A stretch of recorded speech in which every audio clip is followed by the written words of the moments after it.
గూడూరులో వివిధ కార్యక్రమాలు జరిగాయి. వివరాలు రాజధాని రిపోర్ట్లో.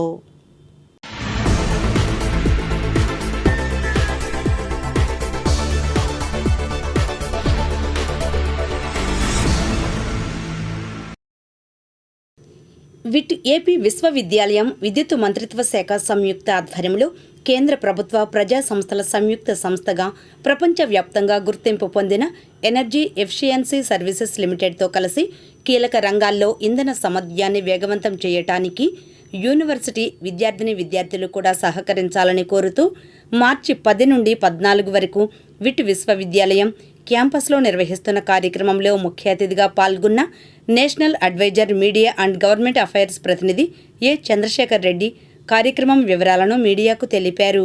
ఈ కార్యక్రమంలో పలువురు ప్రముఖులు డాక్టర్ వైవి పవన్ కుమార్, గౌరవ అతిథులుగా డాక్టర్ జయరామన్, దాసరి రామకృష్ణ, హరీష్, జానకి రామన్, డాక్టర్ జగదీష్ చంద్ర, డాక్టర్ ఖదీర్ భాషా తదితరులు పాల్గొన్నారు. ప్రతిష్టాత్మకమైన విట్ యూనివర్సిటీ అమరావతి వేదికగా ఆవిర్భవించింది. అదే ఎనర్జీ కన్జర్వేషన్ వీక్ విద్యుత్ పొదుపు వారోత్సవాలకు సంబంధించి ఇది ఒక వారం పాటు ఈ విద్యుత్ పొదుపుని ఎలా చేయాలి, ప్రజల భాగస్వామ్యం ఎలా తీసుకోవాలి, మరీ ముఖ్యంగా విద్యార్థుల భాగస్వామ్యంతో ఈ కార్యక్రమాన్ని అంటే పొదుపు కార్యక్రమాన్ని విద్యుత్ పొదుపు కార్యక్రమాన్ని ప్రజల్లోకి ఎలా తీసుకెళ్ళాలి, రాష్ట్రానికి దేశానికి ఎలా దీనివల్ల ఆర్థిక వెసులుబాటు అలాగనే ముఖ్యంగా వాతావరణ మార్పుల్లో వచ్చే వాటిని గమనించి వాతావరణ సమతుల్యత పాటించడానికి ఈ విద్యుత్ సామర్థ్యము విద్యుత్ పొదుపు వంటి కార్యక్రమాలు ఎలా ఉపయోగపడతాయి అన్న విషయం మీద ముందుగా విద్యార్థుల్లో ఒక అవగాహన కల్పించి తద్వారా సమాజంలో ఒక మంచి వాతావరణాన్ని విద్యుత్ పొదుపు పట్ల కల్పించడానికి విట్టు యాజమాన్యం ముఖ్యంగా వీసీ గారు అరుళ్ మౌళి వర్మన్ గారు తీసుకున్న చొరవ చాలా అభినందనీయం.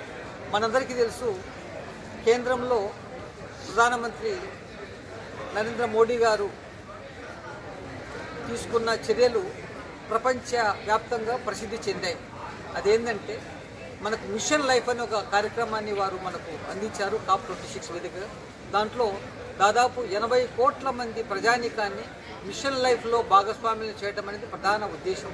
దీన్ని చేయటం వల్ల కొన్ని బిలియన్ యూనిట్ల పవర్ సేవ్ చేయడమే కాకుండా వాతావరణ మార్పులకు అనుగుణంగా అంటే వాతావరణం పరిరక్షించడానికి, మన భూతాపాన్ని తగ్గించడానికి, అలాగనే ప్రజల ఆరోగ్యాన్ని కాపాడడానికి, కాలుష్యాన్ని తగ్గించడానికి ఈ మిషన్ లైఫ్ ఎంతో ఒక ఉపయోగకరంగా ఉంటుంది.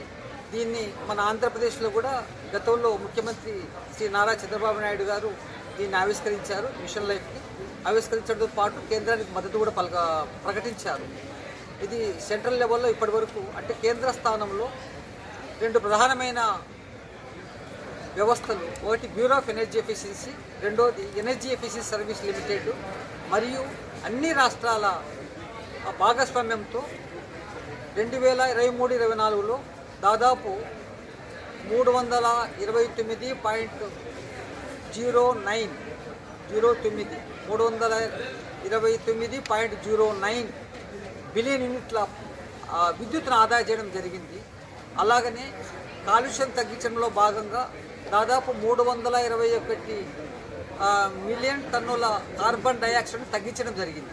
అంటే మొత్తం మీద 2023-24లో ఈ విద్యుత్ పొదుపు చర్యల ద్వారా అంటే త్రూ టెక్నాలజీస్, ఈ లేటెస్ట్ గ్లోబల్ టెక్నాలజీస్ని మనము సమర్థవంతంగా అమలు చేయడం వల్ల ఈ దేశము 2023-24లో 2 లక్షల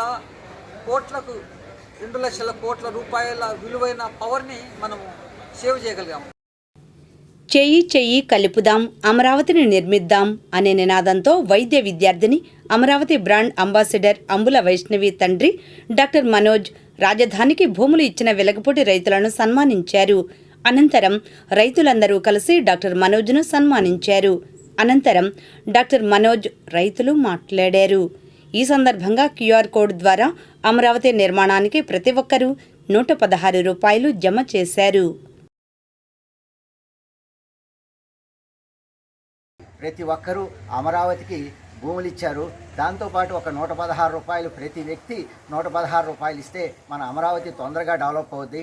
రాష్ట్రం మన బిడ్డల కోసం, భావి తరాల కోసం, మనం అమరావతి కోసం ఎంతో కొంత త్యాగం చేద్దాం. కనీసం ఇంటికి ఒక 116 రూపాయలు పంపిస్తే అమరావతి డెవలప్ అవుద్ది. దానికోసం ప్రతి ఒక్కరిని నేను అర్జిస్తున్నానండి. మనందరం మన రాష్ట్రాన్ని బాగు చేసుకుందాం, మన రాష్ట్రాన్ని తొందరగా అమరావతిని కడదాం. దానివల్ల మన భావి తరాల వాళ్ళు ఎంతో సంతోషంగా ఉంటారు.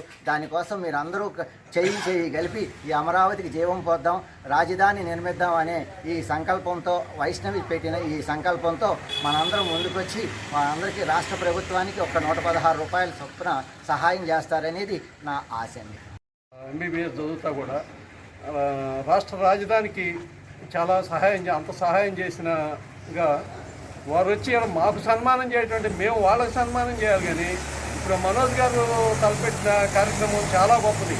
మనిషికో 116 రూపాయలు అంటే ఇటువంటి పెద్ద విశేషమేం కాదు. ఇవాళ మనిషికో 116 రూపాయలు ఇటువంటి చాలా చిన్న విషయం. ఆ చిన్న విషయమే అందరూ కలిసి ఇట్లా 116 ఇచ్చుకుంటే అది ఒక చాలా డబ్బులు అవుతాయి. అంత గొప్పగా తను అంత పోగు చేయాలి. మరి ఆయన ఇదంతా కలెక్ట్ చేయటం అనేది చాలా గొప్ప విషయం. ఆయన ఈ రకంగా తిరిగితే, రాష్ట్రం అంతా తిరిగితే 116 రూపాయలు అంటే ఇవాళ ఏం సింపుల్, ఎవరైనా ఇస్తారు. 116 రూపాయలు ఇవ్వటం అంటే ఇవాళ ఖర్చు చేయటం అంటే పెద్ద ఇది కాదు.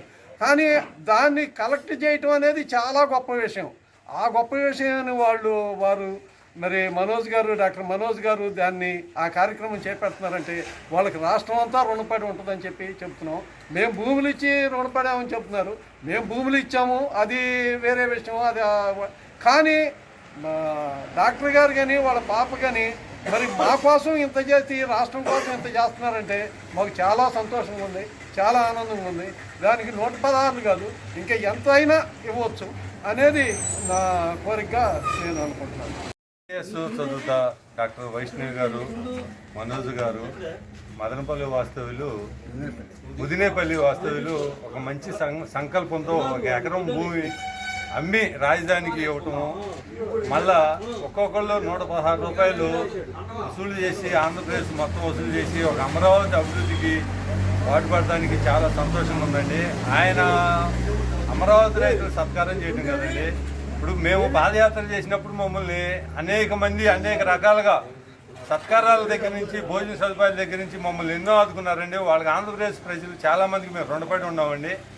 ఇది కూడా ఈ 116 రూపాయలు ఆంధ్రప్రదేశ్ ప్రజలు ఇస్తారని చెప్పి ఇది ఈయన మొదలుపెట్టిన కార్యక్రమం విజయవంతం అవ్వాలని, అవుతుందని చెప్పి మేము ఎంతో ఆశతో ఉన్నామండి.